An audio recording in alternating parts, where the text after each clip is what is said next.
I Lolland Kommune lægger vi vægt på at udvikle vores medarbejdere og ledere. Man har stor indflydelse på sit job, og der samarbejdes for at skabe en sammenhængende kommune i vækst.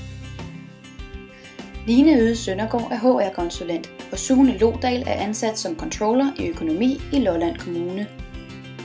De har begge mindst 1 times kørsel til og fra arbejde. Når folk hører, at jeg arbejder i Lolland Kommune, tænker de, det er godt nok langt væk. Og det tager mig kortere tid at køre til Lolland, end det vil tage mig at køre ind til København. Så kan man ligesom vælge, vil man have et mindre sandt job tæt på, hvor man bor, eller et mere sandt job, og så køre lidt længere. Og så kan man sige, at på sigt kan det være, at man flytter tættere på. Okay. Line havde længe drømt om et job inden for HR. Det var virkelig mit drømmejob at vise min husbund det og sagde, at det her det er bare lige mig.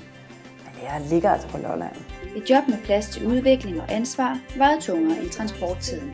Jeg synes, at der bliver skubbet mange opgaver over på mit bord, hvor at mine chefer har tænkt, det der det svarer til Lines kompetencer, det er det, vi har ansat hende til. Hele controller-funktionsdelen er jo ny, så det er 100% mig, der definerer det. Der er altså heller ikke så mange akademikere i Lolland Kommune, og det betyder, at de opgaver, som jeg eventuelt kan blive sat til, de er måske nemmere at komme til, end hvis jeg sad i en stor kommune, hvor der var 50 med en lignende baggrund som min. Hvis du kommer ind som ny og nederst i hierarkiet i et team, så kan du lære en masse, men det kommer ikke til at bestemme så meget.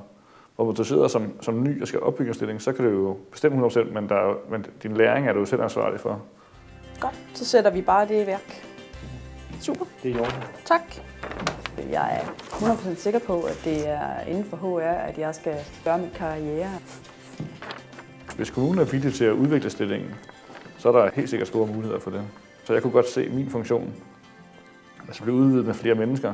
Der er en god stemning i afdelingen, der er en god stemning i mit team, og det betyder meget.